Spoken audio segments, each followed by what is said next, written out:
तो राव खालिद साहब, आपको क्या लगता है अब जो सदर मुमलिकत ने ट्वीट की है उसमें अगर हम ये कहें कि ना वो एक कोर्ट में जा रहे हैं, अगर उनको खदशात हैं कि ये कोई फ्रॉड हुआ है, तो ना वो उसको परस्यू कर रहे हैं बाय लॉ, ना वो रिज़ाइन कर रहे हैं अपने मनसब से, तो क्या फिर वो क्या चाह रहे हैं, करना क्या चाह रहे हैं वो? देखें, उनके ट्वीट से जो सूरत हाल पैदा हुई है हमारे यहाँ कुछ अर्सा से, लॉ के हवाले से, कानून के हवाले से, आइन की तशरीहात के हवाले से, साइफ़र के हवाले से, 9 मई के हवाले से, सुप्रीम कोर्ट के अंदर जो कशमकश है उसमें लेटरबाजी जिस किस्म की हो रही है, तो वो सारी ऐसी चीज़ें हैं जो बड़ा अजीबो गरीब किस्म का एक मंजर पेश करती हैं, जिसमें बड़ा मुझे मोहसिन नकवी का शेर याद आ रहा है कि शब को गर जागीरे हरफे हक यूं ही लुटती रही, सुबह तक सच बोलना भी एक हुनर हो जाएगा। तो ये अब ये हुनर किसके पास है सच बोलने का? हमें तो हर तरफ से अजीबोगरीब किस्म की चालाकियाँ, धोखाबाजी, एक दूसरे की टांगे खींचने के लिए कोई तरीका वारदात इस्तेमाल किया जाता है। अगर हम सिंपल प्लेन जो प्रोसीजरल मैटर्स हैं, आपने 75 का कहा, सारे कह रहे हैं 2 ही रास्ते हैं, एक तीसरा रास्ता भी है जिस तीसरे रास्ते से ये अप्रूव हुआ है। तीसरा रास्ता ये है कि अगर सदर असेंट ना दे और वापस ना भेजे तो 10 दिन में ऑटोमेटिकली वो अप्रूव हो जाता है। वो तीसरे रास्ते का जिक्र नहीं कर रहा। वो तीसरा रास्ता क्यों अडॉप्ट किया गया? क्या सदर साहब जानबूझ के खामोश रहे? क्या उनके स्टाफ ने वाकई उनसे धोखा किया या चालाकी की? जिस किस्म के उसके हवाले से बयानात आ रहे हैं, हो रहा है, उसका एक सिंपल सी बात है जो मैंने बाकी साइफ़र का या 9 मई का या बाकी चीज़ों का हवाला दिया, उस पर तहकीकात की बार बार बात की जाती है, जुडिशल इंक्वायरी की बात की जाती है। तो ये तहकीकात के बगैर ये चीज़ भी सामने नहीं आएगी। सदर साहब के पास बिल आते थे, कितने बिल ऐसे हैं जो उन्होंने जानबूझ के खामोश रहे और 10 दिन के बाद वो ऑटोमेटिकली अप्रूव हो गए? ये नहीं है कोई ऐसा केस। सदर साहब, ये भी बिल्कुल फैक्ट है कि सदर साहब बहुत से बिल्स पे इतराज़ किया और वो वापस भेजा गया लिख के उनको। बिल्कुल। अब इंटरनल प्रोसीजर क्या है? क्या सदर साहब के पास उनके प्रिंसिपल सेक्रेटरी जाते हैं, उनको कहते हैं कि सर ये बिल आए हैं, और वो उनको कहते हैं ये रख दो, इनको अप्रूव करना है और बाकी वापस भेज दो? ज़ुबानी बात होती है क्या तहरीरी तौर पे नोट पुट होता है उनके सामने? अगर तहरीरी तौर पे पुट होता है तो ये तो रिकॉर्ड पे होनी चाहिए चीज़ें कि उन्होंने लिखा ऊपर। अगर ज़ुबानी बातें हुई हैं, ज़ुबानी रखा गया, ज़ुबानी वापस किया गया है, तो ये तो बात समझ आने वाली नहीं है, क्योंकि प्रोसीजर्स होते हैं इन चीज़ों के सारे। 75 के तहत 2 के तहत जो भी है, सदर साहब ने असेंट देनी है या उसको असेंट नहीं देनी, वॉट, तो वो सारी तहकीकात से ही ये बातें सामने आएगी। वरना हर बंदे का अपनी बात है। इसहाक डार साहब मुझसे कह रहे इस्तीफ़ा दे दे, शरीर रहमान कहते हैं जी ऑफिस नाकाम हो गया। अब सदर एक अपने अमले को ऑर्डर देता है कि इसको वापस भेज दो। प्रोसीजरली अगर वो उसी तरह से होता रहा पहले भी तो उसको वापस भेजना चाहिए। अगर सदर साहब भी उस पर कोई कह ले कि कोई लैतोलाल से काम ले रहे हैं या कोई लोगों को गुमराह करने की कोशिश कर रहे हैं, उसकी भी तहकीक होनी चाहिए। अगर वो वाकई उन्होंने स्टाफ को कहा है कि वापस भेजे इसको और उन्होंने वापस नहीं भेजा, उसकी भी तहकीकात होनी चाहिए। तो ये आइन और कानून के साथ ये जो खिलवाड़ शुरू हुआ है बड़े अरसे से, हमने देखा बेंचों के हवाले से हुआ, 7-4-3 का फैसला है जी, वो एक कानूनी नुक्सा निकाल के तारड़ साहब ले आए। अभी वज़ीर कानून साहब को मैं सुन रहा था, वो भी यही कह रहे थे 2 ही चीज़ें हैं जी कि 2 कर सकते हैं, तीसरी चीज़ क्यों नहीं बताते भाई? वो भी तो कानून ही है ना। अगर सदर साहब असेंट नहीं देते और वापस भी नहीं करते तो 10 दिन के बाद ऑटोमेटिकली अप्रूव हो जाएगा, वो उसको फिर असेंट समझा जाएगा, उसको व्हाटएवर उसको डीम्ड लिखा हुआ उसके के वो समझा जाएगा कि या साइन करें या डीम टू बी अप्रूव्ड।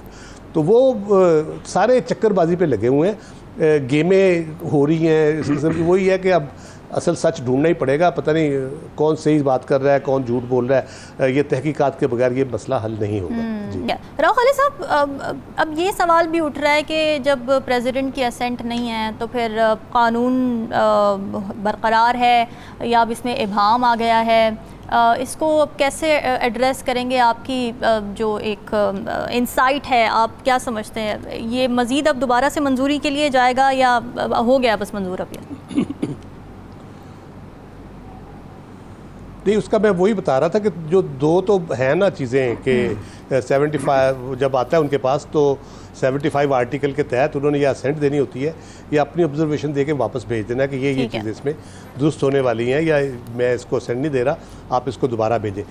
तीसरी जो उसकी ऑप्शन है, तीसरी ऑप्शन उसकी यही है कि अगर सदर साहब असेंट भी नहीं देते और वापस भी नहीं भेजते तो 10 दिन के बाद आइन कहता है कि वो कानून बन जाएगा। यही हुआ है इसमें, यहीं से तो असल शरारत शुरू हो रही है, यहीं से तो खराबी शुरू हो रही है। इसी को तो प्रोब करने की ज़रूरत है कि क्या सदर ने पहले कभी हुआ कि सदर ने बिल रखे रखा हो ताकि 10 दिन बाद खुद ब खुद ही हो जाए, उसके बाद मैं ट्वीट कर दूँ, या क्या प्रोसीजर जो है उसका जो फॉलो हुआ है प्रॉपरली। और दूसरी बात जो एक आपने सदर साहब के हटने की बात की है, पिछले प्रोग्राम में मैंने लास्ट वीक कहा था कि एक कोशिश हो रही है कि सदर साहब को भी निकाल दिया जाए, उनको भी किसी तरीके फोर्स किया जाए कि वो रिज़ाइन कर दें। मे भी ये उसका टिप ऑफ द आइसबर्ग हो। ये जिस किस्म की कंपेन अचानक शुरू हो गई है कि सदर साहब नाकाम हो गए हैं, उन अपना स्टाफ नहीं चला सकते, अपना दफ्तर नहीं चला सकते, तो एकदम से ये शुरू हो गया काम। तो मे भी ये उस तरफ ले जाए इस सारे मामले को। और तो राव खालिद साहब, क्या ऐसा बेनिफिट है या सदर साहब के जहन में ऐसी क्या बात है कि वो अभी भी इस मनसब पर टिके रहना चाहते हैं, वो अभी नहीं जा रहे? बेशक कोशिशें हो रही हैं, वो माफ़ियाँ मांग रहे हैं, आके ट्वीट्स कर रहे हैं, लेकिन वो अपनी कुर्सी नहीं छोड़ने को तैयार। क्या कोई स्ट्रैटेजी है PTI की तरफ से, कोई स्ट्रैटेजी है, क्या चल रहा है? देखिए, मैंने जैसे शुरू में कहा बेबस हैं वो, बहुत यानी जो बहुत से मामलात है कानूनी इख्तियार, आइनी इख्तियार के हवाले से, सुप्रीम कमांडर है पाकिस्तान अफवाज के वो, तो उनके हवाले से मेरा ख्याल है कंट्रोवर्सीज होनी नहीं चाहिए।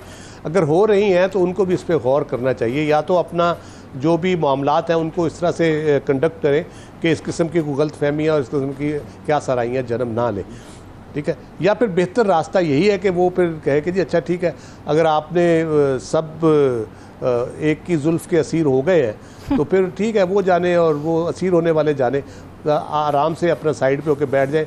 जहाँ इतने PTI के लोग प्रेस कॉन्फ्रेंस करके घर चले गए हैं तो ये भी चले जाएंगे तो क्या फ़र्क पड़ जाएगा उससे। ठीक है।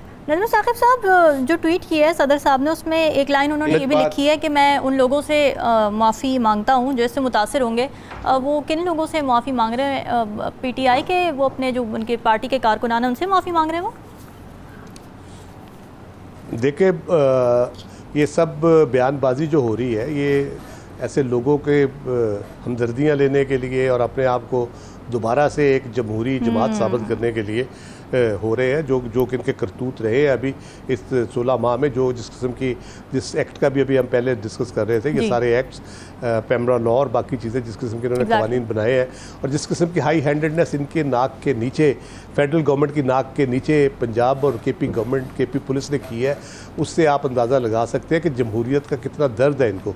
ये अपने पाव गोश्त के लिए पूरी गाय ज़िबा करने को तैयार हो जाते हैं, ये इस किस्म के लोग हैं। इसलिए इनसे कोई खैर की तवक्को ना रखें। ये जितनी भी बयानबाजी हो रही है, ये तहरीक ये सोच भी नहीं सकते तहरीक चलाने का, क्योंकि इन सब को इतना डरा दिया गया है एक ऑब्वियस ख़तरे से, चेयरमैन तहरीक इंसाफ से और उसकी जमात से, कि ये अगले 2 साल डरते रहेंगे।